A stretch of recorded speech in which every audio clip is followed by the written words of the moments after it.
In this video, we will be identifying any discontinuities in the function, and we will classify them as removable or non-removable. Discontinuities can be categorized in two ways: removable or non-removable. A removable discontinuity is always going to be a hole in the function. So if there is a removable discontinuity at c, the limit will automatically exist as x approaches c, because the nature of a hole is the limit from the left will be the same as the limit from the right. A non-removable discontinuity comes in two types. It can either be a jump like this or an asymptote, which is also known as an infinite discontinuity. Either way, if there is a non-removable discontinuity at c, the limit as x approaches c does not exist. If you're looking at a jump, it does not exist because the limit from the left and the limit from the right are two different values. If you're looking at an asymptote, the limit does not exist because you are approaching infinity. For problem number 7, our job is to identify and classify any discontinuity in this piecewise function that involves sine and cosine. Well, we know that the sine function is continuous everywhere, from negative infinity to positive infinity. The cosine function is also continuous everywhere. So the only way there's going to be a discontinuity is at the transition between sine and cosine. So that transition occurs at the value of pi, because when x values are less than pi, then the sine function applies. When the x values are greater than or equal to pi, then the cosine function takes over. So the only way there's going to be a discontinuity is if the sine function reaches one value at pi, but then the cosine function reaches a different value at pi. So we might have a jump discontinuity. So we're talking about limits. Let's find the limit as x approaches pi from the left and the limit as x approaches pi from the right. If those are two different numbers, then the limit does not exist, which means this is a non-removable discontinuity. So the limit as x approaches pi from the left of sine x. We can go ahead and use direct substitution and let x become pi. So this limit will equal sine pi. The sine of pi is 0 because pi is right here on the unit circle and sine is the y value, so sine of pi is 0. Now let's compare that with the limit as x approaches pi from the right. Well, as x approaches pi from the right, the cosine function will apply because the x value will be slightly greater than pi.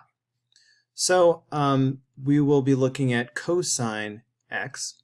Again, we can evaluate this with direct substitution and put cosine of pi. Well, cosine at this same spot is going to be -1 because cosine is the x value.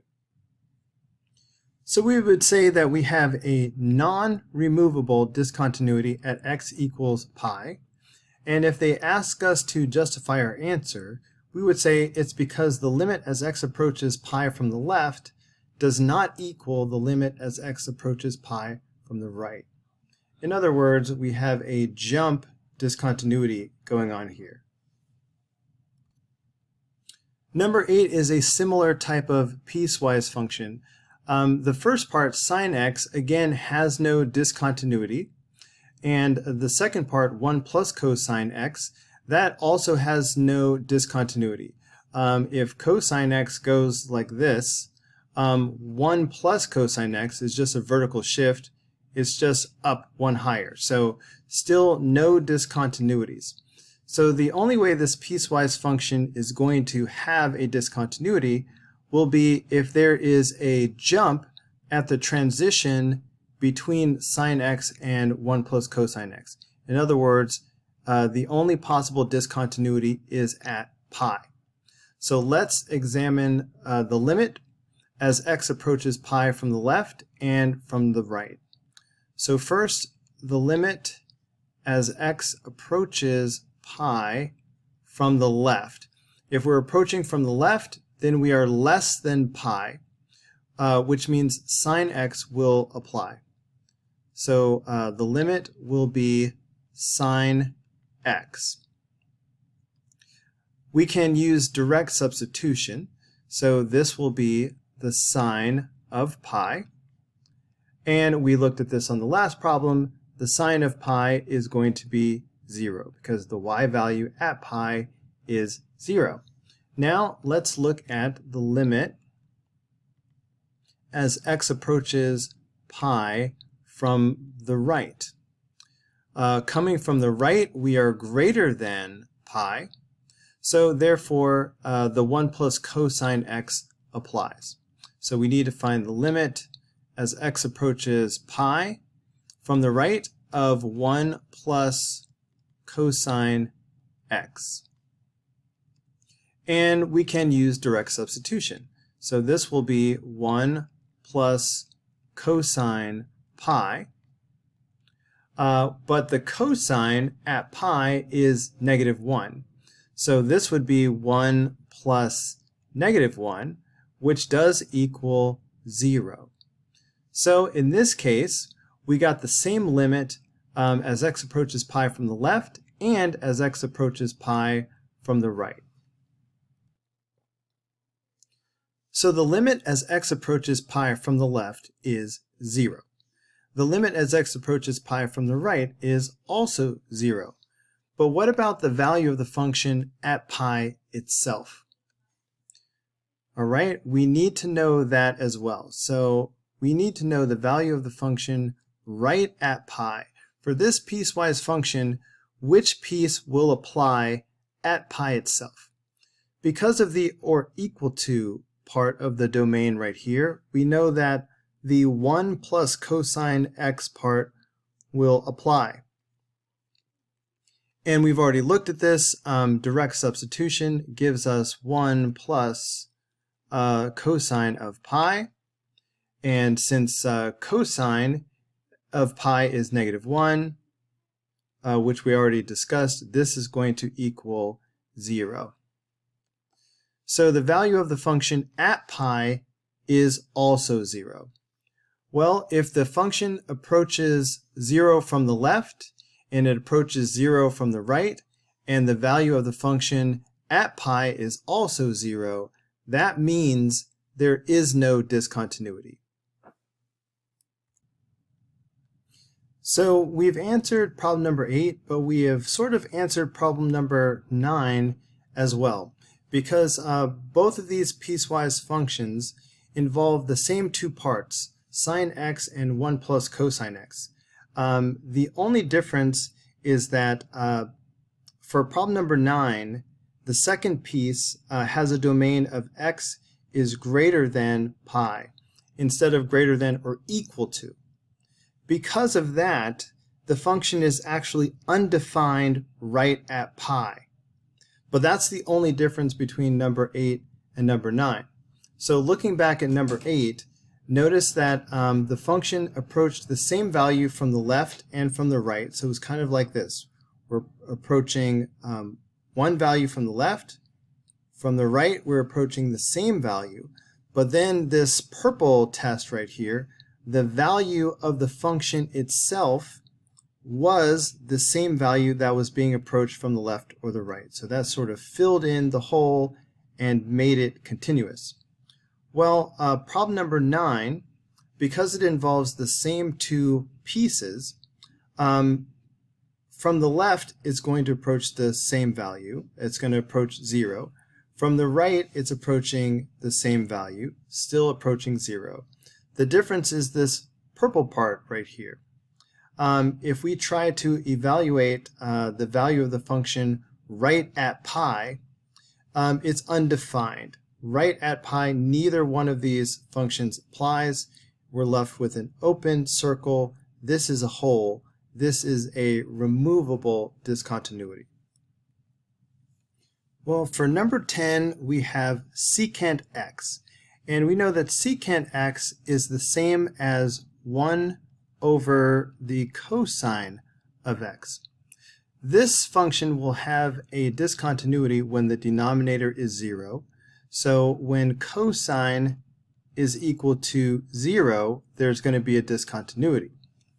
Well, when is cosine equal to 0? So remember that cosine is an x value on the unit circle, and the x value will equal 0 here at the top and at the bottom. We're sticking to 1 revolution around the unit circle between 0 and 2 pi. So we're just going to have cosine being 0 at pi over 2 and 3 pi over 2. So we would say we have a non-removable discontinuity at x equals pi over 2 and another non-removable discontinuity at x equals 3 pi over 2. These are non-removable because when the denominator is equal to 0, that is an asymptote. So this is an infinite discontinuity, which is a type of non-removable discontinuity. So notice that number 11 is the same as number 10, except instead of only looking for the discontinuities between 0 and 2 pi, now they want us to find all of the discontinuities in the infinite interval from negative infinity to positive infinity. So we're going to wind up using the variable n to represent a multiplier of integers.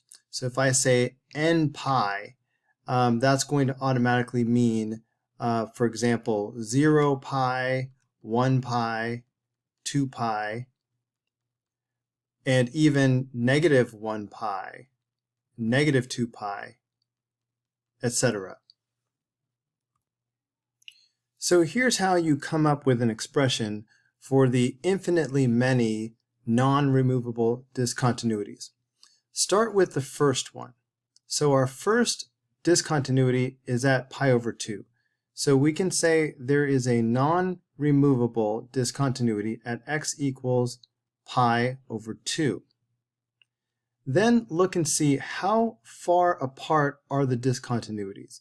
So between the first discontinuity and the second discontinuity, how many radians apart are they? Well, hopefully you can see by the semicircle that I'm indicating that these are separated by pi, all right? If you go halfway around the unit circle, that is a rotation of pi.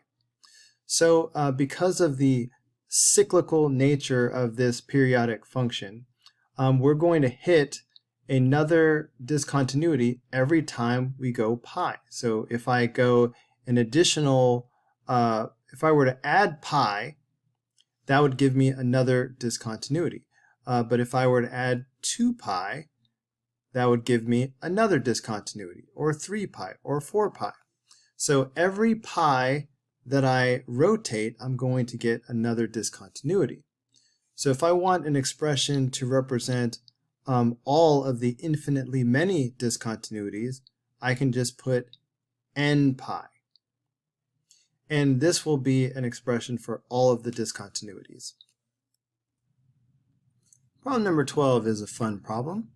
Let's find all of the infinitely many discontinuities of the secant of pi x over 2.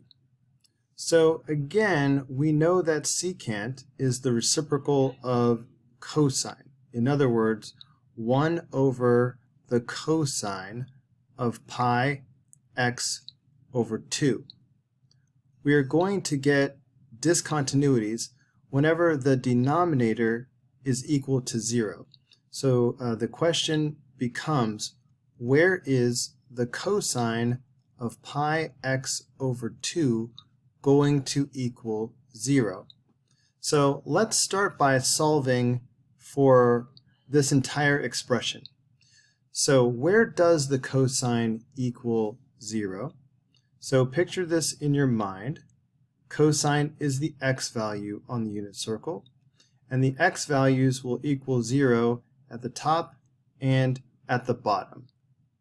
So that's going to be pi over 2, and down here at 3 pi over 2. So if we were only looking for solutions between 0 and 2 pi, we would say pi x over 2 is equal to pi over 2. And then we would say pi x over 2 is equal to 3 pi over 2. And then we would continue on and solve for x in both cases, but that would just give us the two solutions. However, in this case, they want us to find all of the infinitely many solutions as we go around and around and around the circle. So the way we will do that is by using n as a multiplier. So let's start with our first solution of pi over 2. So we know that we will get a discontinuity when pi x over 2 is equal to pi over 2.